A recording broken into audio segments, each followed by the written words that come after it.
Hello guys, हमारे YouTube channel पर आपका स्वागत है। अगर आपने अभी तक चैनल को सब्सक्राइब नहीं किया है तो प्लीज चैनल को सब्सक्राइब करें, लाइक करें, कमेंट करें और अपने दोस्तों के साथ शेयर करें। तभी ओमकार अपनी दोनों बाहों को प्रीति के कंधों पर रखते हुए उसे अपनी तरफ खींचता है और कहता है, पहले इस खूबसूरत पल को जी लेने दो, उसके बाद तुम्हारे सवाल का जवाब दूंगा। प्रीति मुस्कुराकर एक बार फिर से ओमकार के गले लग जाती है। ओमकार प्रीति के चेहरे पर फैली हुई बालों की लटों को पीछे करता है और उसके माथे को चूम लेता है। फिर उसकी आंखों में आंखें डालकर कहता है, तुम्हें पता है यह 48 घंटे कैसे बीते हैं? तुम मुझे मिलने क्यों नहीं आई? क्या तुम्हें मेरी बिल्कुल भी याद नहीं आई? प्रीति ओमकार की तरफ देखते हुए कहती है, यह कैसी बातें कर रहे हो? याद क्यों नहीं आएगी? मैंने तुम्हें बहुत मिस किया। तुम अच्छी तरह से जानते हो मेरे पास अपना कहने के लिए अनिका दी और तुम्हारे अलावा और कोई नहीं है। अनिका दी ही मेरे लिए मम्मी और पापा की जगह पर है। मैं उनकी कोई बात टाल नहीं सकती। वैसे भी उनका लिया गया हर फैसला मेरे भले के लिए ही होता है और हो सकता है कि मुझे मारवा हाउस रोकने का उनका यह फैसला हम दोनों के लिए ही अच्छा हो। ऐसा कहकर वह एक बार फिर से ओमकार के सीने पर अपना सिर रख देती है और फिर पूछती है, अच्छा अब तुम बताओ कि तुम यहाँ तक कैसे पहुँचे? ओमकार प्रीति को अपनी बाहों में लेते हुए कहता है, भला ऐसा हो सकता है कि रोहित मारवा की सिक्योरिटी से कोई बात बाहर चली जाए? उनकी सिक्योरिटी पर मैं तो क्या, कोई परिंदा भी पर नहीं मार सकता। प्रीति अपना चेहरा उठाकर ओमकार के चेहरे की ओर देखते हुए कहती है, क्या मतलब? ओमकार कहता है, मतलब यह कि मैं यहाँ आया नहीं बल्कि बुलाया गया हूँ। प्रीति झट से पूछती है, क्या अनिका दीदी ने? ओमकार ने जवाब दिया, नहीं, यह सरप्राइज उन्हीं के लिए प्लान किया गया था। तो उन्हें कैसे पता होता कि कहाँ जाना है? प्रीति सवाल भरी निगाहों से ओमकार की तरफ देखने लगती है। ओमकार जवाब देता है, तुम्हारे सवाल का सही जवाब है द ग्रेट मिस्टर मारवा। प्रीति को ओमकार की बात सुनकर अपने कानों पर यकीन नहीं होता।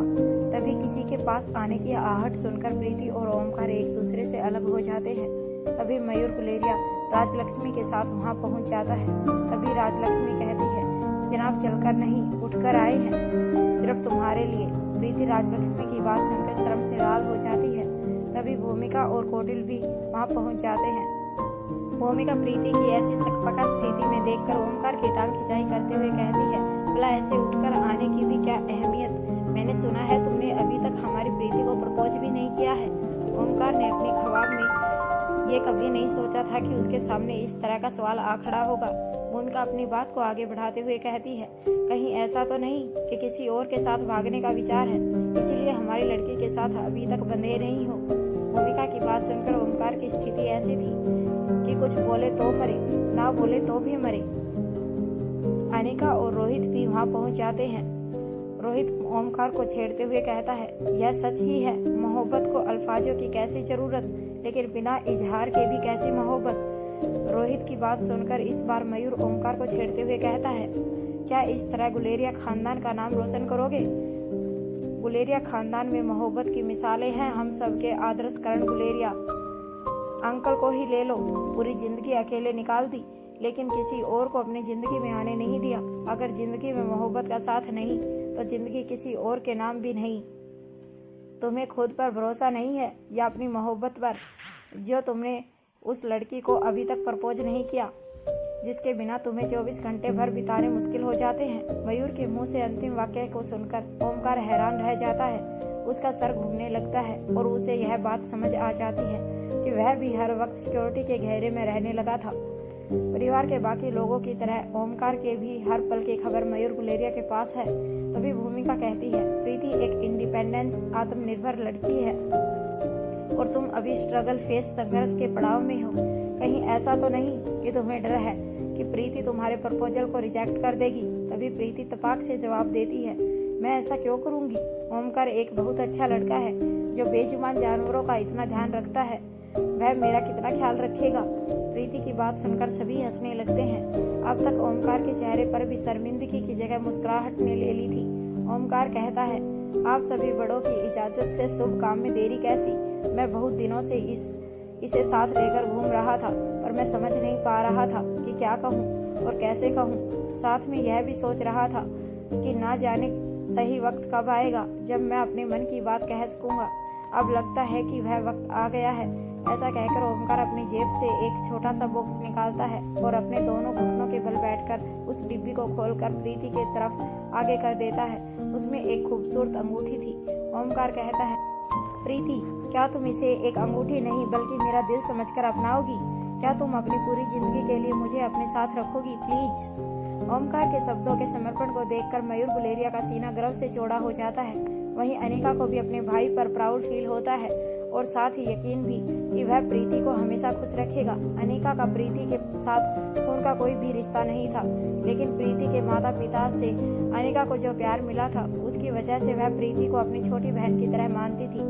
इस वक्त प्रीति को जितनी खुशी महसूस हो रही थी उतनी ही शर्म भी। प्रीति का गोरा रंग बिल्कुल लाल हो गया था। इस पल का प्रीति को लंबे समय से इंतजार था, लेकिन ये क्षण इतने बेहतरीन होंगे यह प्रीति ने कभी नहीं सोचा था कि ओमकार इस तरह सबके सामने प्रीति को प्रपोज करेगा। तभी भूमिका प्रीति से कहती है, अब हाँ भी कह दो, या जितना इंतजार ओमकार ने तुम्हें करवाया है तुम भी उतना ही करवाओगी? यह बदला फिर कभी ले लेना, फिलहाल हाँ कह दो। कोटिल भी कहता है, हाँ प्रीति, अब हाँ कर भी दो। रोहित और अनिका अपनी जगह पर खड़े होकर मुस्कुराते हुए सब देख रहे थे। प्रीति अपने घुटनों के बल ओमकार के सामने बैठ जाती है और अपना हाथ ओमकार की तरफ बढ़ा देती है।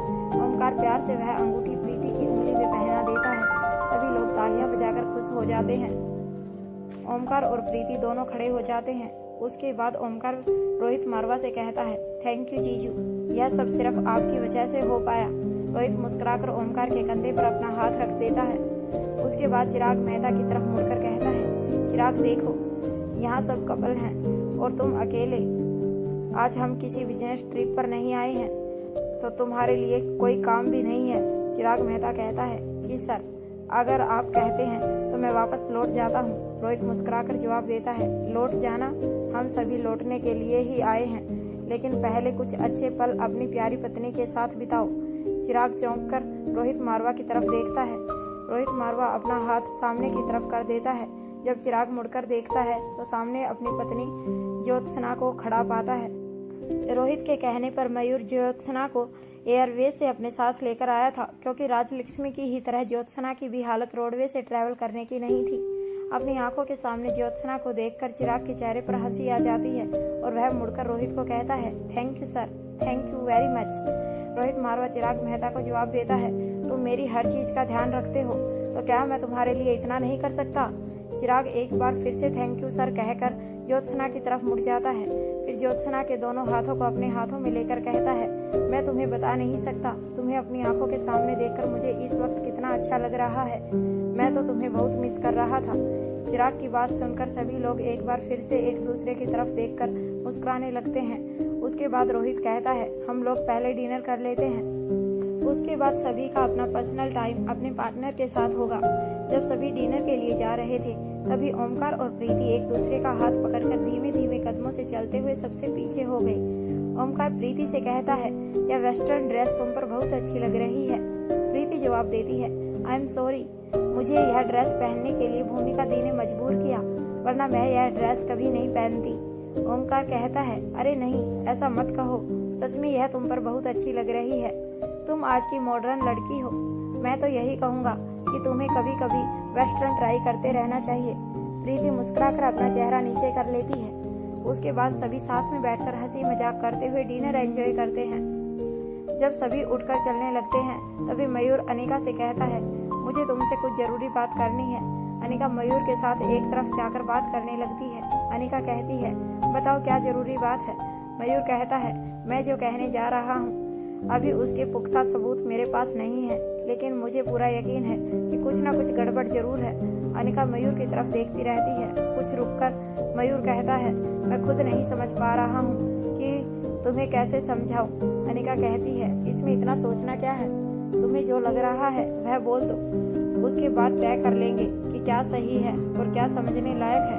मयूर कहता है, यह बात सिद्धार्थ से संबंधित है। मुझे लग रहा है कि कुछ ना कुछ गलत जरूर है जो वह पूरे परिवार से छिपा रहा है। अनिका पूछती है, कौन सी बात? मयूर जवाब देता है, यही पता लगाना है कि वह क्या है जिसे वह सबसे छुपाना चाहता है। अनिका कहती है, क्या तुम्हें पूरा यकीन है कि वह कुछ गलत कर रहा है? मयूर जवाब देता है, मुझे पूरा विश्वास है, या तो वह कुछ गलत कर रहा है या फिर खुद किसी गलत का शिकार हुआ है। अनिका कहती है, मयूर साफ साफ कहो, तुम कहना क्या चाहते हो? मयूर कहता है, दरअसल बात यह है कि सारा सच पता लगाने के लिए मुझे आउट ऑफ रूल नियमों से बाहर जाना पड़ेगा। मुझे उसकी व्यक्तिगत जिंदगी में गलत तरीके से घुसना होगा। मेरे कहने का मतलब है कि उसकी आईडी और फोन हैक करना होगा। तुम जानती हो यह मेरे बस की बात नहीं है। इसके लिए मुझे हमारे आईटी की मदद लेनी होगी। यदि मैं हमारी कंपनी के आईटी की मदद लेता हूँ और सिद्धार्थ को यह बात किसी भी तरह पता चल जाती है तो बहुत बड़ी प्रॉब्लम हो जाएगी, लेकिन यह बहुत जरूरी है। तुम चाहो तो मारवा कंपनी का आईटी तुम्हारे कहने पर यह जरूर कर देगा। अनिका शांति से मयूर की बातें सुन रही थी। फिर कुछ सोचकर मयूर कहता है, नहीं, मारवा कंपनी के आईटी की मदद लेना ठीक नहीं रहेगा। अगर तुम कहोगी तो निखिल कोटी कभी भी इस काम को करने के लिए मना नहीं करेगा। मयूर यह नहीं जानता था कि अनिका खुद एक बेहतरीन हैकर है। यह काम उसके लिए चुटकी बजाने जैसा आसान था, लेकिन अनिका यह बात मयूर के सामने जाहिर नहीं होने देना चाहती थी और कहती है, कोटिल, हाँ यह काम उसके लिए बहुत आसान है, पर तुम्हारी बातों से मुझे यह नहीं समझ आ रहा कि इस वक्त तुम मुझसे क्या चाहते हो। मैं कोटिल से तुम्हारे लिए काम करने के लिए बात करूं या इस सच का पता मैं खुद लगाऊं? मयूर जवाब देता है, इन दोनों बातों में से जो भी ठीक लगे। मैं तुम्हारे लिए किसी भी तरह का काम या तनाव नहीं बढ़ाना चाहता। अनिका कहती है, ठीक है, मैं कोटिल से बोल दूंगी। वह तो तुम्हारी जरूरत के हिसाब से तुम्हें सभी जानकारी निकाल कर दे देगा। ताजमहल में कुछ घंटे बिताने के बाद सभी दिल्ली वापस चलने के लिए तैयार हो जाते हैं। तभी मयूर गुलेरिया रोहित मारवा से कहता है, अगर आपको ठीक लगे तो मैं चाहता हूँ कि आप सभी हमारे साथ एयरवे से वापस चलें। यह सच है कि आपकी सिक्योरिटी को तोड़ा नहीं जा सकता, लेकिन इस वक्त दुश्मनों को यह पता लग चुका होगा कि हम लोग यहाँ पर हैं। दुश्मन कोई भी मौका अपने हाथ से गंवाना नहीं चाहेगा। फिर मुस्कुराकर राजलक्ष्मी और अनिका की तरफ देखते हुए कहता है, और इतना खूबसूरत वक्त बिताने के बाद कौन चाहेगा कि तुरंत किसी तरह का तनाव झेलना पड़े। मयूर की बात सुनकर अनिका रोहित मारवा की तरफ देखती है। रोहित अपनी आंखों के इशारे से अनिका को हाँ कह देता है। मयूर रोहित का इशारा देखकर कहता है, तो फिर यह तय हो गया कि हम सभी साथ में जा रहे हैं। इसके बाद सभी एयरवे में बैठकर दिल्ली के लिए रवाना हो जाते हैं और कुछ ही देर में मयूर के कहने पर गुलेरिया हाउस में सभी के रुकने का इंतजाम कर दिया गया था, लेकिन अनिका बच्चों का हवाला देकर वहां रुकने से मना कर देती है। और उसके बाद रोहित मारवा वहां से अनिका, भूमिका, प्रीति, कोटिल, चिराग मेहता और ज्योत्सना के साथ मारवा हाउस के लिए रवाना हो जाता है। तभी प्रीति के फोन पर मैसेज दिखाई देने लगता है। यह ओमकार का मैसेज था। प्रीति मैसेज खोलती है जिसमें लिखा था, यह मेरी जिंदगी का सबसे खूबसूरत और यादगार वक्त था। प्रीति जवाब में लिखती है, मेरी भी। ओमकार लिखता है, मैं जल्दी ही हमारे बारे में मम्मी पापा से बात करूंगा, फिर हमें इस तरह आधी रात को एक दूसरे से अलग नहीं होना पड़ेगा। ओमकार का मैसेज पढ़कर प्रीति के शरीर में खून का दौर बढ़ जाता है। उसके दिल की धड़कनें उसे अपने कानों तक सुनाई देने लगती है और उसका चेहरा शर्म से लाल हो जाता है। ओमकार और प्रीति के बीच फोन पर चल रही बातचीत की वजह से प्रीति के चेहरे के भाव लगातार बदल रहे थे। कभी शर्म, कभी मुस्कुराहट, कभी उदासी चेहरे पर दिखाई दे रही थी। यह सब भूमिका बड़े ही ध्यान से देख रही थी। जब भूमिका से रहा नहीं गया तब वह प्रीति को छेड़ते हुए कहती है, क्या हुआ प्रीति, ओमकार को नींद नहीं आ रही? जैसे ही भूमिका ने यह बात कही वैसे ही सभी के शांत और नींद भरे चेहरों पर एक बार फिर से मुस्कुराहट आ गई। प्रीति बिना कुछ कहे मुस्कुराकर अपना चेहरा नीचे कर लेती है और अपनी हाथ में पहनी हुई अंगूठी को देखने लगती है। मारवा हाउस पहुंचकर सभी अपने अपने कमरों में चले जाते हैं। अनिका सबसे पहले बच्चों के कमरे में जाती है। उन्हें ठीक से सोता हुआ देखकर मुस्कुराती है और फिर बिना किसी आहट के उन्हें ठीक से चादर उठाकर अपने बेडरूम की तरफ लौट जाती है। जब तक अनिका अपने बेडरूम में पहुंचती है, रोहित फ्रेश होकर बेड पर सिरहाने से टेक लगाकर बैठा हुआ था और अनिका का इंतजार कर रहा था। अनिका सबसे पहले वॉशरूम जाकर फ्रेश होती है और कपड़े बदलकर रोहित के पास आ जाती है। फिर बिना कुछ कहे रोहित की गोद में सिर रखकर लेट जाती है। अनिका की इस हरकत से रोहित के चेहरे पर खुशी नजर आने लगती है। वह प्यार से अनिका के बालों में हाथ घुमाने लगता है, फिर कहता है, तुम कुछ कहना चाहती हो? अनिका कहती है, आज सब पर इतनी मेहरबानी क्यों? रोहित जवाब देता है, जो मेरी बीवी का इतना ध्यान रखते हैं उनका ध्यान रखना रोहित मारवा का फर्ज बनता है। रोहित की बात सुनकर अनिका की आंखें भर आती है। वह अपनी पलक झपकाकर उन्हें छुपाने की कोशिश करती है। रोहित के इतने करीब होकर अनिका की आंखों की तकलीफ भला कैसे छुप सकती थी? रोहित घबराकर कहता है, क्या हुआ, क्या तुम्हें कुछ बुरा लगा? अनिका मुस्कुराकर कहती है, नहीं, सच में मुझे बहुत अच्छा लगा। इस वक्त राजलक्ष्मी और ज्योत्सना दोनों को ही मयूर और चिराग मेहता के समय की बहुत जरूरत है। और इन दोनों के पास इतना काम है कि अपनी बीवियों के लिए बिल्कुल भी वक्त नहीं। अनिका मुस्कुराकर अपनी गर्दन ऊंची करते हुए कहती है, मुझे अपने पति पर फक्र है कि उसने इतना सोचा। ऐसी हालत में अकेलापन कितनी तकलीफ देता है, यह मुझसे बेहतर और कौन जानता होगा। मैं सोच रही थी, अगर उस वक्त तुम मेरे साथ होते तो वो वक्त कितना खुशियों भरा होता। रोहित अनिका की इस तकलीफ को बहुत अच्छी तरह से समझता था। अनिका ने एक साथ 3 सतवासे बच्चों को जन्म दिया था और वह भी अकेले। अनिका की यह बात सुनकर रोहित को ऐसा लगा जैसे कि किसी ने कई सारी सुइयां एक साथ उसके शरीर में चुभा दी हों। रोहित को भी कई बार ऐसी ख्वाहिश होती थी कि काश वह अनिका के साथ इन पलों को जी पाता। रोहित ने अनिका को खुश करने के लिए झट से जवाब दिया, इसमें दिल छोटा करने की क्या बात है, तब नहीं तो अब सही, तुम कहो तो इस बार हम इस पहलू को साथ में जी सकते हैं। ऐसा कहकर रोहित अनिका के पास लेट जाता है और उसे अपनी बाहों में भर लेता है। उसके बाद अनिका के ऊपर की तरफ आ जाता है। अनिका रोहित को एक तेज लुक देती है और उसके बाद अपने चेहरे के भावों को बदलते हुए एक दांव खेलती है और रोहित को नीचे करके खुद ऊपर की तरफ आ जाती है। फिर पूछती है, मैं काफी दिनों से तुमसे एक सवाल पूछना चाहती हूँ। रोहित रोमांस के अंदाज में कहता है, एक सवाल पूछने के लिए तुम कई दिनों से इंतजार कर रही हो।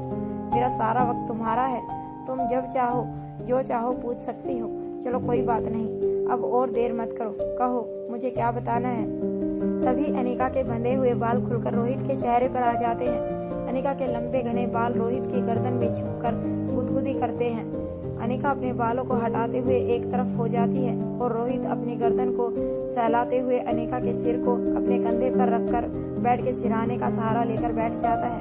अनिका कहती है, तुमने अभी तक पावर ड्रग क्यों नहीं लिया? रोहित अचंभित होकर अनिका की तरफ देखता है और कुछ क्षण रुककर जवाब देता है, मैं पावर ड्रग क्यों लूंगा, मुझे उसकी क्या जरूरत है। अनिका कहती है, उसके बारे में जो भी जानता है उसे वह किसी भी कीमत पर चाहिए। हमारे तमाम खतरनाक दुश्मन सिर्फ और सिर्फ उस पावर ड्रग की ही वजह से है। पावर सभी को अच्छी लगती है, मैं जानती हूँ कि पावर्स तुम्हें भी अच्छी लगती है। रोहित अनिका के इस तरह के तर्क को सुनकर हैरान रह जाता है और उसे कोई जवाब नहीं सूझता। कुछ पल रुककर रोहित जवाब देता है, जो पावर हमारे दुश्मन को चाहिए, जिस पावर की तुम बात कर रही हो, उस पावर में और जो पावर मुझे अच्छी लगती है, उन दोनों में बहुत अंतर है। अनिका कहती है, क्या अंतर है? रोहित जवाब देता है, अंतर है। अनिका कहती है, मैं सुन रही हूँ, मुझे समझाओ वह अंतर क्या है। रोहित जवाब देता है, मैंने इन पावर्स को कमाया है। इस धरती पर रहने वाले सभी लोग अपनी मेहनत और समझ के हिसाब से इन्हें कमाते हैं। इन पावर्स को पैसा, पद, प्रतिष्ठा कहा जाता है। इन पर सभी का उनकी काबिलियत के हिसाब से बराबर का हक होता है। लेकिन जो पावर हमारे दुश्मनों को चाहिए, वह उन्हें अपनी काबिलियत के दम पर नहीं चाहिए। वह उन्हें तुमसे चुराना चाहते हैं, कमाना नहीं चाहते। वह प्राकृतिक नहीं है। अनिका कहती है, प्राकृतिक रूप से तो मुझे भी नहीं मिले, लेकिन फिर भी मेरे पास है। रोहित जवाब देता है, लेकिन तुम इन ताकतों के दम पर किसी का बुरा नहीं करना चाहती, इस दुनिया पर राज नहीं करना चाहती। तुमने अब तक की जिंदगी में डॉक्टर बनकर बहुत लोगों की जान बचाई है। तुम लोगों को अपनी ताकत दिखाने के लिए मारना नहीं चाहती। अनिका कहती है, तो क्या तुम लोगों को मारना चाहते हो? रोहित जवाब देता है, अनिका तुम मेरी बात समझ नहीं रही हो। ताकत मिलने से पहले और ताकत मिलने के बाद का इंसान 2 अलग तरीकों का इंसान होता है। मैं आज ऐसा नहीं चाहता, लेकिन इस ताकत की वजह से कल को मेरे मन में ऐसे विचार पैदा हो जाएं, तो क्या मैं उन्हें रोक पाऊंगा? क्या तुम उन्हें रोक पाओगी? अनिका कहती है, मुझे तुम पर पूरा भरोसा है, ऐसा कुछ नहीं होगा। खुद पर नहीं तो मुझ पर भरोसा रखो, ऐसा कुछ भी नहीं होगा। रोहित जवाब देता है, अपने परिवार को बचाने के लिए आज मैं इसलिए लड़ पाता हूँ क्योंकि दुश्मनों की निगाह मुझ पर नहीं, तुम पर है। कल को जब मैं ही उनका निशाना बन जाऊंगा तो अपने परिवार को कैसे बचा पाऊंगा? अनिका कहती है, मतलब तुम्हें मरने से डर लगता है? रोहित जवाब देता है, बात मरने या डरने की नहीं है, तुम समझती क्यों नहीं? वह तुम्हारे अंदर है और तुम्हारी तकलीफ के बदले मुझे जिंदगी भी नहीं चाहिए। अनिका कहती है, मेरी तकलीफ या तुम्हें पावर ड्रग से किसी तरह की कोई तकलीफ ना हो, इसीलिए मना कर रहे हो। रोहित लगभग गिड़गिड़ाते हुए कहता है, मेरे पास जो कुछ भी है वह अपने आप में बहुत ज्यादा है, इससे ज्यादा और क्या पाने की ख्वाहिश करनी चाहिए? मुझे अपार संपत्ति, 3 बच्चे और तुम्हारी जैसी पत्नी, इसके आगे और क्या चाहिए? अनिका कहती है, मैं कुछ नहीं जानती, मैं सिर्फ यह चाहती हूँ कि तुम यह पावर ड्रग लो। रोहित कहता है, यह अचानक से तुम्हें क्या हो गया है? यह कैसी बातें कर रही हो? तुम अच्छी तरह जानती हो यह नहीं हो सकता, मुझे यह नहीं चाहिए। अनिका कहती है, लेकिन मैं चाहती हूँ, मुझे चाहिए कि तुम यह पावर ड्रग लो। जब रोहित को लगता है कि वह अनिका को समझाने में असमर्थ है, तो वह कहता है, तुम्हें कैसे पता कि मैंने अब तक पावर ड्रग नहीं लिया है? क्या पता मैंने ले लिया हो। रोहित की बात सुनकर अनिका बिस्तर से उतरकर रोहित से दूर फर्श पर खड़ी हो जाती है। फिर वह रोहित से कहती है, अच्छा तो तुमने बिना बताए पावर ड्रग ले लिया। यदि तुम मुझे इसके बारे में बता देते तो क्या मैं तुम्हें मना कर देती? अनिका के मुंह से ऐसा ताना सुनकर रोहित भी बिस्तर से नीचे खड़ा हो जाता है। अनिका का यह रूप रोहित मारवा ने पहले कभी नहीं देखा था। यह पहली बार था जब रोहित मारवा ने अपने पूरे हथियार किसी के सामने डाल दिए थे। उसे समझ ही नहीं आ रहा था कि आगे क्या कहे। रोहित मारवा के चेहरे का रंग एकदम फीका पड़ जाता है। घबराहट उसके चेहरे पर दिखाई देने लगती है। कुछ पल के लिए उसे ऐसा लगता है जैसे उसका सिर घूम रहा हो। उसे अंदर से ऐसी ख्वाहिश हो रही थी कि अब अनिका कोई सवाल ना पूछे, कुछ भी ना कहे। अनिका लगातार रोहित को घूर रही थी। अनिका को अपनी तरफ से इस तरह देखते हुए रोहित का मन ऐसा कर रहा था कि वह कसकर अनिका को गले से लगा ले और कहे, तुम जीत गई, मैं हार गया। तुम जो कहोगी मैं वह करने के लिए तैयार हूँ, पर अब मुझसे कुछ और मत कहो। लेकिन रोहित की हिम्मत ही नहीं होती कि वह अपनी जगह से हिल भी सके। रोहित के चेहरे का उड़ा हुआ रंग देखकर अनिका के चेहरे पर मुस्कुराहट आ जाती है और वह रोहित की तरफ आगे बढ़ती है। फिर अपनी दोनों बाहें रोहित के गले में डाल देती है और मुस्कुराते हुए प्यार से कहती है, क्या तुम्हें सच में पावर ड्रग नहीं चाहिए? अचानक से अनिका के बदले हुए तेवर देखकर रोहित को तसल्ली मिलती है, लेकिन इस बार रोहित अनिका के सवाल पर कुछ भी नहीं बोलता और शेरनी के सामने मेमने की तरह सिर्फ ना में गर्दन हिला देता है।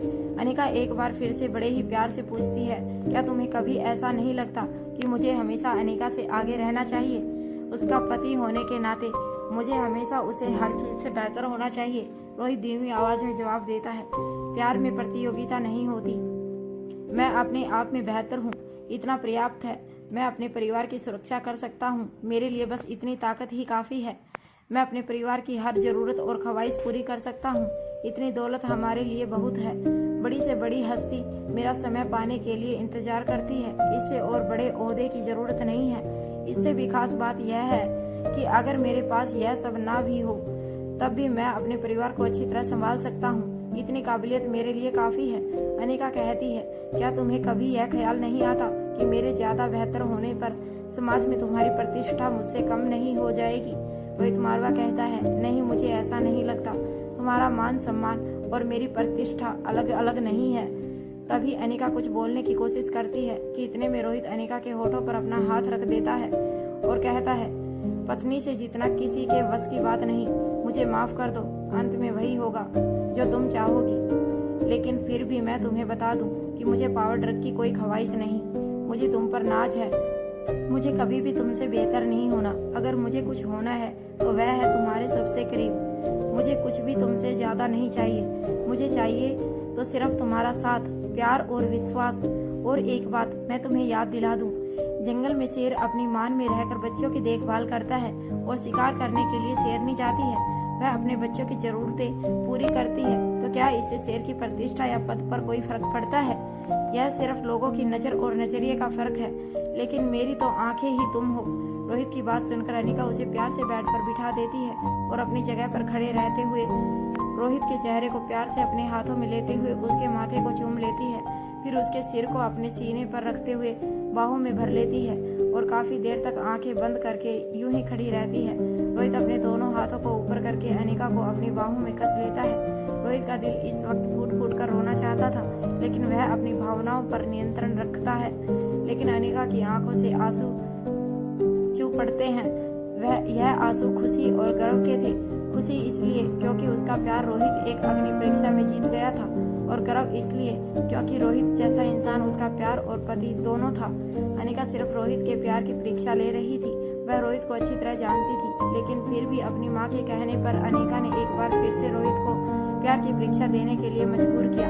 फिर अनिका अपनी जगह पर घुटनों के बल बैठ जाती है और रोहित के दोनों हाथों को अपने हाथों में लेकर उसकी तरफ देखते हुए कहती है, मैं सिर्फ मजाक कर रही थी।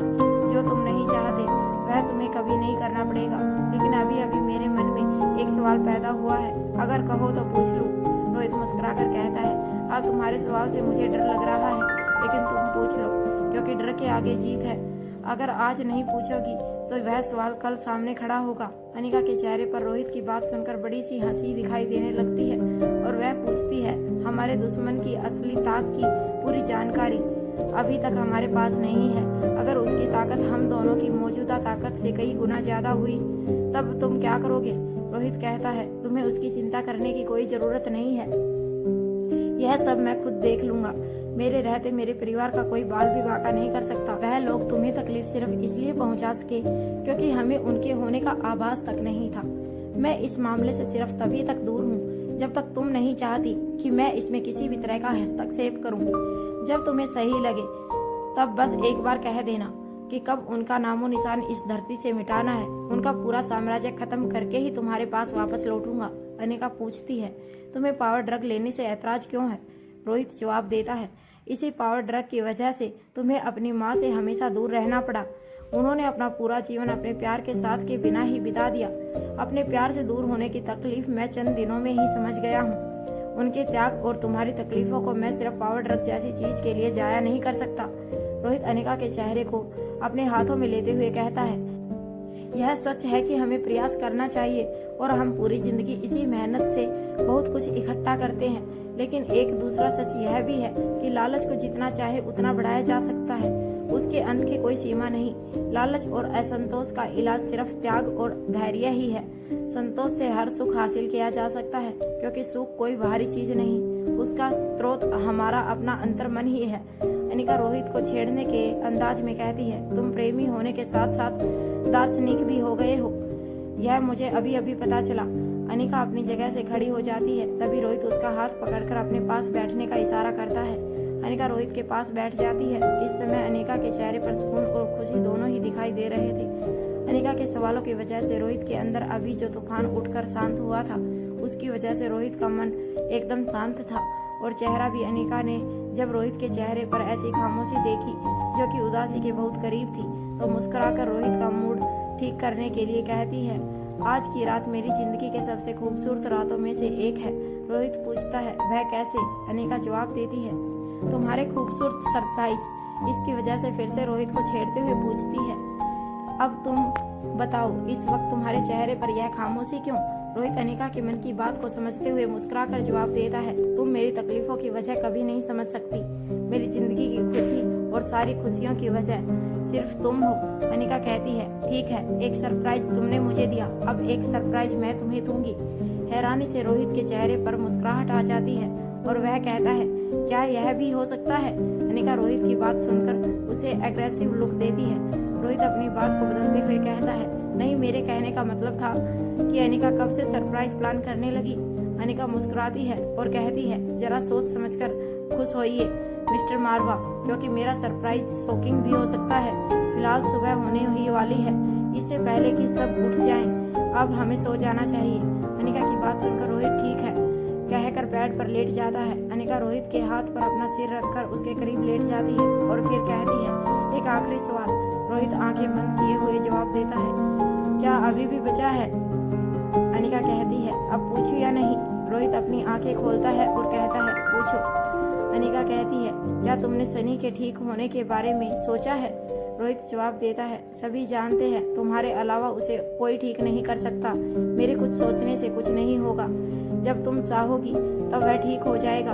अनिका अपनी आंखों को बंद करते हुए धीमी आवाज में रोहित से कहती है, क्या तुमने सोचा है जब सनी ठीक होगा तब तुम उसे क्या जवाब दोगे? इस प्रॉब्लम को कैसे डील करोगे? उसे क्या बताओगे और उससे क्या छुपाओगे? रोहित कहता है, इस बात की चिंता मुझे भी है। इसके आगे रोहित ने क्या कहा, अनिका के कानों में इसकी कोई आवाज नहीं गई। अनिका अपनी हमेशा की आदत के अनुसार लेटने के कुछ ही मिनट बाद गहरी नींद में सो जाती है। क्योंकि अनिका रोहित के हाथ पर लेटी हुई थी, इसलिए रोहित को तुरंत पता चल जाता है कि अनिका सो चुकी है और वह भी मुस्कुराकर उसके माथे को चूमकर अपने दोनों हाथों से उसे अपने आगोश में लेकर सो जाता है। कुछ घंटों के बाद जब अनिका की आंख खुलती है तो वह अपना फोन उठाकर प्रीति को एक मैसेज करती है, तुमने ऑपरेशन के लिए जिन जिन लोगों को चुना है उन्हें आज दिन में आराम करने के लिए कहो। यह ऑपरेशन आज रात ही होगा और तुम्हारा भी आज रेस्ट डे है, इसीलिए जाओ और जाकर अपनी नींद पूरी करो। जब प्रीति यह मैसेज पढ़ती है तो उसके मुंह से अचानक ही निकल पड़ता है, यह जानकर मेरी नींद ही उड़ गई है कि यह ऑपरेशन मुझे करना है। अब रेस्ट कैसे करूं? सुबह का वक्त था। आयशा मारवा अपनी केयर टेकर सावित्री के साथ बच्चों के साथ ब्रेकफास्ट करने के लिए मारवा हाउस 2 में आ जाती है। वह चारों तरफ निगाहें घुमाकर देखती है, लेकिन उसे रोहित और अनिका कहीं भी दिखाई नहीं देते हैं। तब वह बच्चों की केयर टेकर मनीषा से पूछती है, क्या रोहित और अनिका अभी जागे नहीं हैं?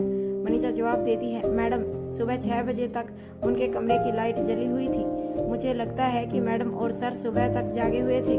तभी आयशा मारवा के चेहरे पर परेशानी साफ दिखाई देने लगती है। उसके मुंह से सहसा ही निकल जाता है, सारी रात नहीं सोए। मनीषा आयशा मारवा की चिंता को देखकर जवाब देती है, मैडम चिंता की कोई बात नहीं है। वह लोग देर रात को करीब 3:30 बजे घर वापस आए थे। आयशा सवाल भरी निगाहों से मनीषा की तरफ देखती है। मनीषा जवाब देती है, मुझे सिर्फ इतनी ही जानकारी है कि वह लोग डिनर के लिए बाहर गए थे। शायद मारवा सर ने मैडम के लिए कोई सरप्राइज प्लान किया था। मनीषा को लग रहा था कि यह जानकर आयशा मारवा की चिंता कुछ कम हो जाएगी, लेकिन इस बात का असर उल्टा ही हुआ, क्योंकि पिछली बार भी अनिका और रोहित देर रात को घर वापस लौटे थे। तब अगली सुबह उनकी आंखें रोने की वजह से सूजी हुई लग रही थी। आयशा तुरंत सावित्री की तरफ देखती है। सावित्री के चेहरे पर भी वही चिंता दिखाई देने लगती है। सावित्री आयशा मारवा का दिल रखने के लिए कहती है, मैडम आप चिंता मत कीजिए, सब अच्छा ही होगा। हमारे रोहित बाबा इतनी कोशिश कर रहे हैं, अब देखना इसका रंग गहरा आएगा। आयशा कहती है, मैं भी यही चाहती हूँ, ईश्वर करे तुम्हारी कही हुई बात सच हो। मनीषा उन दोनों की बातें सुनकर कुछ भी समझ नहीं पाती, लेकिन वह कुछ पूछ सके इतनी हिम्मत उसमें नहीं थी। तभी तीनों बच्चे ब्रेकफास्ट के लिए डाइनिंग टेबल पर आ जाते हैं और ठीक इसी वक्त प्रीति भी यहाँ पहुँच जाती है। प्रीति को देखकर आयशा के दिमाग में यह बात सूझी है कि क्यों ना प्रीति से पूछा जाए कि उन दोनों के बीच अब रिलेशनशिप कैसा चल रहा है। आयशा मारवा की आंखों में जब सावित्री देखती है तो वह समझ जाती है कि आयशा मारवा क्या सोच रही है। तभी आयशा मारवा प्रीति से कुछ कहना चाहती थी कि तभी सावित्री धीरे से आयशा मारवा के कान में कहती है, मैडम अभी बच्चे यहीं हैं। तभी आयशा मारवा अपने मन के सवालों को रोकते हुए प्रीति से कहती है, मुझे तुमसे कुछ बात करनी है, ब्रेकफास्ट के बाद कुछ देर मेरे साथ बैठकर जाना। प्रीति मुस्कुराकर हाँ में अपनी गर्दन हिलाते हुए कहती है, जी आंटी जी, जैसा आप कहें। तभी रिया कहती है, दादी माँ आपको पता है मोम हमें कोई सरप्राइज देने वाली है। तभी आर्यन मुस्कुराते हुए कहता है, दादी माँ रिया भूल गई है कि मम्मी ने यह भी कहा है कि सरप्राइज शॉकिंग भी हो सकता है। तभी आयशा मारवा प्यार से बच्चों से कहती है, तुम सब अपनी दादी माँ को बताओ कि तुम्हें क्या चाहिए। तुम्हें जिस भी चीज से खुशी मिलती है वह तुम्हें जरूर मिल जाएगी। जैसे ही आयशा मारवा ने यह बात कही, रिया तुरंत बोली, यू आर ग्रेट दादी माँ, ठीक है मैं सोचकर बताऊंगी कि मुझे क्या चाहिए। रिया की बात सुनकर आर्यन और अलेक्जेंडर एक दूसरे की तरफ देखने लगते हैं और फिर मुस्कुराते हैं, मानो आंखों ही आंखों में एक दूसरे से कह रहे हों कि हमारी बहन कभी कोई मौका हाथ से जाने नहीं देती। अभी आयशा मारवा आर्यन और अलेक्जेंडर से पूछती है, तुम बताओ बच्चों, तुम दोनों को क्या चाहिए। आर्यन कहता है, दादी माँ हमारे पास पहले से ही सब कुछ है, हमें और कुछ नहीं चाहिए। तभी अलेक्जेंडर कहता है, जी दादी माँ आर्यन सही कह रहा है, बस आप इसी तरह हमारे साथ वक्त बिताइए, उसी से हमें बहुत खुशी मिलती है। तभी आयशा मारवा और सावित्री की निगाह प्रीति की रिंग फिंगर अनामिका में पहनी हुई अंगूठी पर जाती है। दोनों एक दूसरे की तरफ देखती हैं और फिर मुस्कुराती हैं। आयशा मारवा आंखों ही आंखों में सावित्री को कुछ इशारा करती है। सावित्री हाँ में गर्दन हिलाती है, फिर प्रीति से कहती है, प्रीति बेबी आपकी अंगूठी बहुत सुंदर लग रही है। तभी आयशा मारवा कहती है, हाँ सावित्री बिल्कुल सही कहा तुमने। ऐसा कहकर आयशा प्रीति के हाथ को अपने हाथ में ले लेती है और मुस्कुराकर प्रीति की तरफ देखने लगती है। आयशा मारवा और सावित्री दोनों को उम्मीद थी कि प्रीति इसके बारे में कुछ ना कुछ जरूर बताएगी, लेकिन प्रीति के चेहरे पर झिझक दिखाई देने लगती है। जब प्रीति को कुछ समझ नहीं आता तो वह आयशा मारवा से कहती है, थैंक यू आंटी जी। तभी रिया उत्तेजित होकर शोर मचाते हुए बोलती है, इस उंगली में तो सगाई की अंगूठी पहनते हैं। वाह प्रीति मासी, आर यू एंगेज? वो इज लकी वन, वह भाग्यशाली कौन है? तभी प्रीति के पकाई स्थिति को देखकर बात को संभालते हुए अलेक्जेंडर रिया से कहता है, क्या तुम्हें नहीं लगता कि तुम प्रीति मासी के पर्सनल स्पेस में इंटरफेयर कर रही हो? अगर उन्हें कुछ बताना होता तो वह बता देती, क्या यह पूछने की बात है? तभी आर्यन कहता है, कम ऑन रिया, सही समय पर सब पता चल ही जाएगा। तभी रिया दोनों भाइयों की तरफ अपने दोनों हाथों की हथेलियों को आगे करते हुए कहती है, ओके ओके, नो मोर लेक्चर, ठीक है ज्यादा भाषण नहीं, चलो अब चलते हैं, मेरा हो गया है। उसके बाद तीनों बच्चे वहाँ से चले जाते हैं, लेकिन प्रीति वहीं पर बैठी रहती है। प्रीति आयशा मारवा से कहती है, आंटी जी, आप कुछ बात करना चाहती थी? आयशा कहती है, मैं यह सवाल पूछना तो नहीं चाहती, लेकिन अब मेरे पास इसके अलावा और कोई चारा नहीं है। प्रीति को अंदर ही अंदर डर सता रहा था कि कहीं वह रिंग और उस लड़के के बारे में तो नहीं पूछना चाहती। आयशा मारवा स्वभाव से जितनी अच्छी थी, वह दिल की भी उतनी ही बड़ी थी। सभी का ख्याल रखना उनकी आदत था, क्योंकि प्रीति को अनिका अपने परिवार की तरह मानती थी। इसीलिए प्रीति को लगा कि कहीं आयशा मारवा उस लड़के की जांच पड़ताल तो नहीं करना चाहती थी। तभी आयशा ने कहा, मैं जानना चाहती हूँ कि इस वक्त अनिका और रोहित के बीच क्या चल रहा है। फिर अपनी बात ठीक करते हुए कहती है, मेरा मतलब यह है कि उन दोनों का आपस में रिश्ता कैसा है, उन दोनों के बीच सब कुछ ठीक तो है ना। जैसे ही प्रीति ने आयशा मारवा का सवाल सुना, उसे बड़ी सी तसल्ली महसूस हुई और वह झट से बोली, अनिका दीदी और जीजू की जोड़ी इस दुनिया की बेस्ट जोड़ी है। सभी कपल्स उन्हें अपना आइडल मानते हैं। क्या आपको पता है, कल जीजू ने अनिका दी के लिए डिनर सरप्राइज प्लान किया था। क्या आप जानती हैं कहाँ पर? आयशा मारवा सवाल भरी निगाहों से प्रीति की तरफ देखती है। प्रीति अपनी बात को आगे बढ़ाते हुए कहती है, ताजमहल में। सावित्री कहती है, ताज होटल में। प्रीति कहती है, नहीं, the wonder place Taj Mahal, Agra. जिस तेज गति से प्रीति सारी बातें एक सांस में बोल गई थी, उसे याद आया कि सभी लोग यही समझते हैं कि अनिका की याददाश्त जा चुकी है और इस वक्त रोहित मारवा और अनिका के रिलेशनशिप अच्छे नहीं हैं। तभी प्रीति अपनी बात को बदलते हुए कहती है, मेरे कहने का मतलब है, आप चिंता मत कीजिए, वह मिस्टर रोहित मारवा है। एक बार जो ठान लिया वह पूरा होकर ही रहेगा। वह अनिका दीदी का दिल एक बार फिर से जीत ही लेंगे। हम सब उनके साथ हैं ना, कुछ बुरा नहीं होगा। आप देखना, अनिका दीदी को जरूर सब कुछ याद आ जाएगा। तभी प्रीति के फोन पर मैसेज आने की आवाज होती है। जब प्रीति मैसेज चेक करती है तो वह अनिका का ही मैसेज था। वहाँ अनिका प्रीति को मैसेज करके दोबारा से सो जाती है और यहाँ नीचे हॉल में आयशा मारवा के साथ बैठी प्रीति अनिका का मैसेज देखकर वहाँ से उठ खड़ी होती है और कहती है, आंटी जी, अभी मुझे जरूरी काम है, बाकी बातें हम बाद में कर लेंगे।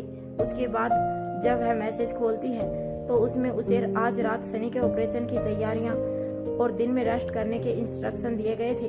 प्रीति वापस अपने रूम में चली जाती है। सबसे पहले वह पूरी टीम को व्यक्तिगत तौर पर सूचित करती है और साथ ही राजलक्ष्मी को भी पूरी जानकारी दे देती है। हालांकि राजलक्ष्मी आज के ऑपरेशन में भाग नहीं लेने वाली थी, लेकिन आज के ऑपरेशन के लिए सभी सदस्य राजलक्ष्मी की सलाह से ही चुने गए थे। जब अनिका की आंख खुलती है तो यह शाम के 4 बजे का वक्त था। अनिका उठकर वॉशरूम जाती है और सोवर लेकर वापस बेडरूम में आ जाती है। रोहित अभी तक गहरी नींद में सोया हुआ था। सोते हुए रोहित का चेहरा बेहद मासूम लग रहा था। रोहित को देखकर अनिका के चेहरे पर मुस्कुराहट आ जाती है। ना चाहकर भी वह रोहित के पास जाकर बैठ जाती है और बेहद हल्के हाथों से पहले रोहित के गालों पर और फिर उसके बालों में अपनी उंगलियां घुमाती है। अनिका के स्पर्श से रोहित की नींद टूट जाती है। वह बंद आंखों से ही मुस्कुराता है, इससे पहले कि अनिका खड़े होकर पीछे हट जाए। रोहित तेज गति से अनिका को अपने आगोश में लेकर बिस्तर पर गिरा देता है। इसी बीच अनिका के गीले बाल रोहित के चेहरे को ढक लेते हैं। रोहित लंबी सांस लेता है और फिर कहता है, ना जाने तुम्हारे गीले बालों में कैसा असर है कि यह मुझे जब भी छूते हैं मुझे नशा सा होने लगता है। मुझे आज भी वह वक्त अपनी आंखों के सामने तैरता हुआ दिखाई देने लगता है जब तुम और मैं पहली बार अकेले बंद कमरे में थे। तुम एक टॉवल में मेरे साथ मार्शल आर्ट के दांव खेल रही थी। अनिका कहती है, मैं तुम्हारे साथ खेल नहीं रही थी मिस्टर मारवा, उस दिन की हरकत के लिए मैं तुम्हारा कीमा बना देती। रोहित कहता है, तुम गुस्से में भी कितनी प्यारी लगती हो। मैंने तुम्हें कभी बताया नहीं कि वह उसी दिन से तुम्हारा मुरीद हो गया था। तुम्हारा चेहरा मेरी आंखों के सामने से हटता ही नहीं था। अनिका कहती है, यह रोमांस फिर कभी कर लेना, फिलहाल जाकर फ्रेश हो जाओ। चिराग मेहता अब तक तुम्हारे फोन पर काफी सारे मैसेज कर चुका है। अनिका की बात सुनकर रोहित अपने चेहरे से उदासी भरे भाव दिखाता है। फिर पल भर बाद ही बेहिसाब तरीके से अनिका के गालों और गर्दन को चूमने लगता है। अनिका की आंखें खुदबुदा महसूस करती हैं। उसे नशे जैसा एहसास होने लगता है। इससे पहले कि वह पूरी तरह से अपने ऊपर से नियंत्रण खो देती, उसे सनी का ऑपरेशन याद आता है और वह लंबी सांस लेकर अपनी आंखें खोल लेती है और रोहित को धक्का देकर पीछे करते हुए कहती है, अब जाओ, जाकर फ्रेश हो जाओ, मुझे बहुत जरूरी काम है। रोहित फर्श पर खड़ा हो जाता है और मासूम सी शक्ल से अनिका की तरफ देखते हुए कहता है, यह तुम्हारे जरूरी काम ना जाने क्यों हमेशा मेरे आड़े आ जाते हैं। उसके बाद रोहित शॉप लेकर मारवा हाउस में बने ऑफिस में चला जाता है उसके बाद अनिका प्रीति के कमरे में चली जाती है। प्रीति पूरी तरह से तैयार हो चुकी थी और सनी से संबंधित रिपोर्ट्स को एक बार फिर से देख रही थी। जैसे ही प्रीति की निगाह अनिका पर पड़ती है, वह आश्चर्यचकित रह जाती है। अपनी जगह से उठकर अपनी हाथ की हथेली से छूते हुए कहती है, यहाँ पर शीशा कैसे आ गया? लेकिन उसकी हैरानी तब और बढ़ जाती है जब उसे अपनी हथेली पर चेहरे को छूने का एहसास होता है। वह बोल उठती है, मतलब यहाँ शीशा नहीं है? मैं दो कैसे हो सकती हूँ? लगता है ऑपरेशन के तनाव की वजह से मुझे भ्रम हो रहा है। भगवान, इतने छोटे से स्ट्रेस की वजह से मैं लूसने करने लगी हूँ। अभी तो जिंदगी में कैसे कैसे मुश्किल वक्त देखने बाकी हैं, तब मेरे साथ क्या होगा? फिर अपने ही चेहरे और माथे को हाथ लगाते हुए कहती है, नहीं नहीं, यह नहीं हो सकता। क्या एक न्यूरोसर्जन सिर्फ स्ट्रेस की वजह से पागल हो जाएगी? यह मेरे साथ क्या हो रहा है? फिर अनिका को याद करते हुए कहती है, अनिका दीदी प्लीज मुझे बचाओ। लगता है मुझे अभी जाकर अनिका दी से मिलना होगा। तभी अनिका कहती है, तुम्हें कहीं जाने की जरूरत नहीं है, मैं तुम्हारे सामने ही हूँ। तभी प्रीति कहती है, अब मैं अनिका दी की आवाज की भी कल्पना कर रही हूँ। प्रीति कहती है, अब मैं क्या करूँ? अनिका कहती है, यह मैं ही हूँ, तुम्हारी अनिका दी। प्रीति अनिका के चेहरे को छूते हुए कहती है, और यह आपका चेहरा? अनिका कहती है, अगर तुम शांत हो जाओ तब मैं तुम्हें कुछ समझाऊं। प्रीति शांत होते हुए कहती है, हाँ ठीक है, अब मैं कुछ नहीं बोलूंगी। आप मुझे बताइए कि यह मुझे क्या हो रहा है? अनिका कहती है, पहले तुम मेरे कुछ सवालों के जवाब दो, उसके बाद मैं तुम्हें सब समझाती हूँ। प्रीति धीमी आवाज में कहती है, हाँ दी पूछिए। अनिका कहती है, क्या तुम आज के ऑपरेशन के लिए पूरी तरह तैयार हो? प्रीति जवाब देती है, मैंने अपनी तरफ से पूरी तैयारी की है, पर मैं कितनी भी कोशिश कर लूं, आपकी बराबरी तो छोड़िए, उसकी आधी भी नहीं हो सकती। यह ऑपरेशन कितना क्रिटिकल है, यह आप अच्छी तरह से जानती हैं। इसे सक्सेसफुली सफलतापूर्वक पूरा करना मेरे बस की बात नहीं है। इस तरह के ऑपरेशन को अंजाम सिर्फ आप ही दे सकती हैं। अनिका कहती है, क्या तुम चाहती हो यह ऑपरेशन मैं करूं? यह सुनते ही प्रीति के चेहरे पर बड़ी सी मुस्कुराहट आ जाती है। वह खुशी से उछल पड़ती है और कहती है, क्या यह हो सकता है? वैसे भी मैंने सारी तैयारियां आपके ही भरोसे की थी। मैंने खुद को आपकी असिस्टेंट के तौर पर तैयार किया था। अनिका कहती है, तुम चिंता मत करो, तुम्हें अभी भी मुझे सहायता ही करना है। अब बताओ, मैं बिना किसी की निगाह में आए इस ऑपरेशन को कैसे कर सकती हूँ? अब तक प्रीति पूरी तरह से शांत हो चुकी थी। अनिका के ऐसा कहते ही उसे सारी बात समझने में जरा भी देर नहीं लगी और वह चौंक कर अनिका के चेहरे को छूते हुए कहती है, अनिका दी, क्या यह वेग से बनाया गया है? क्या इसे आपने खुद तैयार किया है? अनिका कहती है, हाँ। इससे पहले कि अनिका आगे कुछ कह पाती, प्रीति फिर से खुशी से झूमते हुए आगे कहती है, अनिका दी, आप जादूगर हैं। इस पूरी दुनिया में आपका कोई मुकाबला नहीं।